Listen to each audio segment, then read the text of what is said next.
আসসালামু আলাইকুম। কেমন আছেন সকলে? আশা করি সকলে ভালো আছেন। মাহিন্স ইংলিশ একাডেমির পক্ষ থেকে সকলকে স্বাগতম। ইংলিশ গ্রামার উইথ মাহিন্সের কোর্সের ধারাবাহিক ক্লাস রাইট ফ্রম ভার্বসের আজকে দ্বিতীয় ক্লাস। আশা করি আপনারা সকলে প্রথম ক্লাসটি দেখেছেন এবং বেসিক ধারণা পেয়েছেন। আমরা আজকে দ্বিতীয় ক্লাসে তার প্রথম যে অংশ আমরা নিয়ে আলোচনা করতেছিলাম, সাবজেক্ট ভার্ব এগ্রিমেন্টের মূল বিষয়গুলো নিয়ে আলোচনা করব, কিছু গুরুত্বপূর্ণ বিষয় নিয়ে আলোচনা করব। একটা বিষয় আপনাদেরকে বলে রাখি, আপনাদের যদি কোনো পরামর্শ বা কোনো ডিমান্ড থাকে, কোনো টপিক নিয়ে আলোচনা করার সাজেশন থাকে, আপনারা আমার হোয়াটসঅ্যাপ নাম্বারে দিয়ে দিতে পারবেন। আমার এখানে হোয়াটসঅ্যাপ নাম্বার দেওয়া আছে।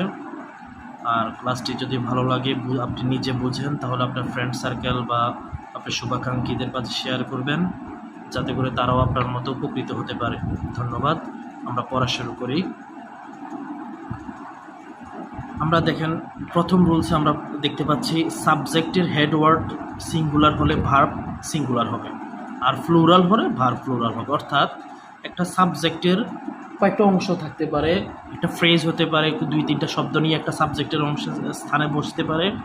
সেক্ষেত্রে আমরা শুধু সাবজেক্টের মূল ওয়ার্ডটা দিয়ে খেয়াল করব। মূল ওয়ার্ডটা যদি সিঙ্গুলার হয় ভার্বটা সিঙ্গুলার হবে, মূল ওয়ার্ডটা ফ্লুরাল হলে ভার্বটা ফ্লুরাল হবে। আমরা যদি এখানে দেখি দ্য কোয়ালিটি অফ ম্যাঙ্গোজ, ব্র্যাকেটে বি দেওয়া আছে গুড। আমরা এখানে ম্যাঙ্গোজ বহু বচন দেখতে পাচ্ছি। আমরা এই হিসেবে যদি ওয়ার অথবা আর দিয়ে দিই, আমাদের বাক্যটা ভুল হয়ে যাবে। আমাদের কোয়ালিটি হচ্ছে মূল বিষয়, আমের গুণাগুণ সম্পর্কে জানতে চেয়েছে। The quality of mangoes is good অথবা was good. His choice of words, এখানে ওয়ার্ডসটা বহু বচন, তাহলে এখানে আর বা ওয়ার দেওয়া যাবে না, কারণ আমাদের মূল হেড ওয়ার্ডটা হচ্ছে চয়েস। হিজ চয়েস হচ্ছে মানে তার শব্দ চয়নটা হচ্ছে মূল বিষয়, সেটা যেহেতু সিঙ্গুলার সেজন্য ইজ বা ওয়াজ হবে। তাহলে দোনোটা ক্ষেত্রে একই রকম, ম্যাঙ্গোজও বহুবচন, ওয়ার্ডসও বহুবচন, কিন্তু তাদের মূল যে বিষয়টা জানতে চাওয়া হচ্ছে সেটা সিঙ্গুলার হওয়ার কারণে আমাদের ভাবটা সিঙ্গুলার হয়েছে। এই number of boys have failed, এ বাক্যটা নিয়ে আমরা সামনে একটা নিয়ম পাবো, সেখানে বিস্তারিত জানবো। মেনি স্টুডেন্টস, এখানে যেহেতু ফ্লুরাল তাহলে এখানে অবশ্যই কী হবে, আর হবে। আর যদি ফার্স্টের থাকে তাহলে ওয়ার হবে। Most of the teachers of our country, অবশ্যই আর হবে, কারণ টিচার্স বহুবচন, মোস্ট অফ অধিকাংশ টিচার্স আমাদের দেশের গরিব, সেক্ষেত্রে আর হবে, অবশ্যই আর হবে। তাহলে নিশ্চয় আমাদের প্রথম যে নিয়মটা ছিল সেটা আপনারা বুঝতে পেরেছেন। আমরা এখন আমাদের দ্বিতীয় নিয়মটা নিয়ে আলোচনা করব। দ্বিতীয় নিয়মটা একটু ভালো করে দেখেন কি বলতে চাচ্ছে। অ্যান্ড দ্বারা যুক্ত দুটি নাউন অথবা প্রনাউন, দুটি নাউন অথবা প্রনাউন কি দ্বারা যুক্ত হবে, অ্যান্ড শব্দটা দ্বারা যুক্ত হবে। যেমন যদি আমি বলি রাকিব অ্যান্ড রানা, এই যেমন অ্যান্ড দ্বারা দুইটা নাউন যুক্ত হয়েছে। আমি যদি বলি হি অ্যান্ড আই, তো অ্যান্ড দ্বারা দুইটা প্রনাউন যুক্ত হয়েছে, সেটাই বলা হয়েছে। একই ধারণা দিলে বা একই ব্যক্তিকে বুঝালে ভার্বটি সিঙ্গুলার হবে, আর ভিন্ন ধারণা অথবা ভিন্ন ব্যক্তিকে বুঝালে ভার্বটি প্লুরাল হবে।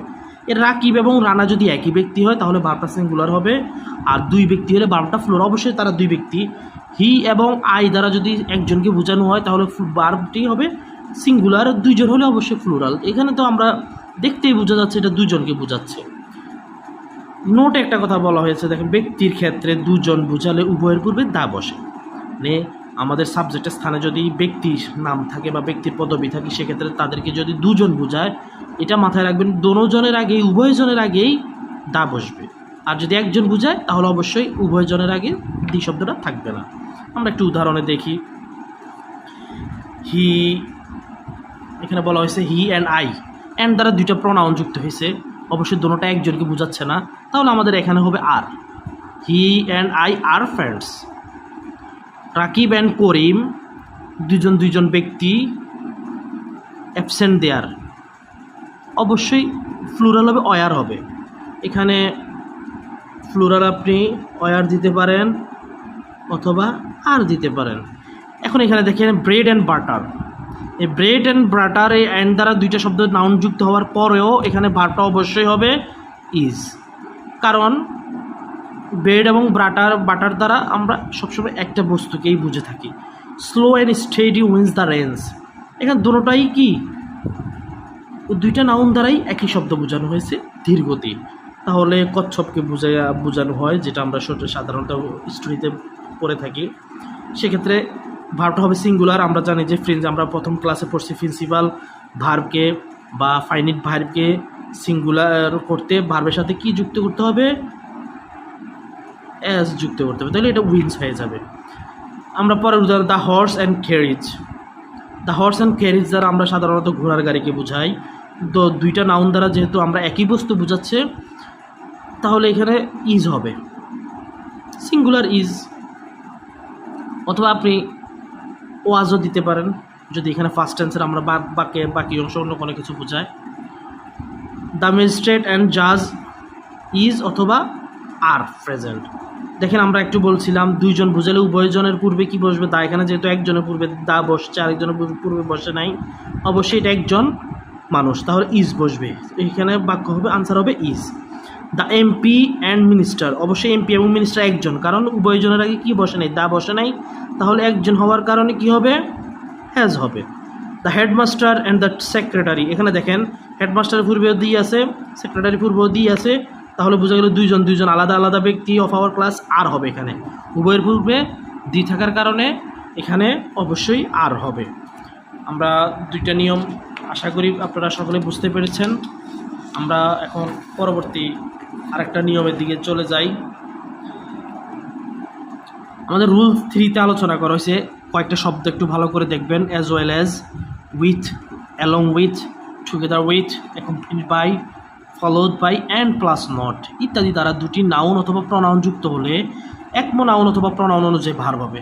তাহলে এই শব্দগুলো দ্বারা অ্যান্ডের মতো পূর্বের নিয়ম যেরকম অ্যান্ড দ্বারা দুইটা নাউন অথবা প্রনাউন যুক্ত হয়েছিল, এই শব্দগুলো দ্বারাও দুইটা নাউন অথবা প্রনাউন যুক্ত হবে। তবে পার্থক্য হচ্ছে এই ক্ষেত্রে প্রথম নাউন অথবা প্রনাউন অনুযায়ী অবশ্যই ভার্বটা হবে। যেমন আপনি এখানে উদাহরণে দেখেন, Nipu as well as her brothers. দেখেন এখানে হার ব্রাদার্স হচ্ছে প্লুরাল, এখানে আর হওয়ার কথা ছিল, কিন্তু নিপু একজন সিঙ্গুলার হওয়ার কারণে প্রথম নাউন অনুযায়ী এখানে ইজ হবে।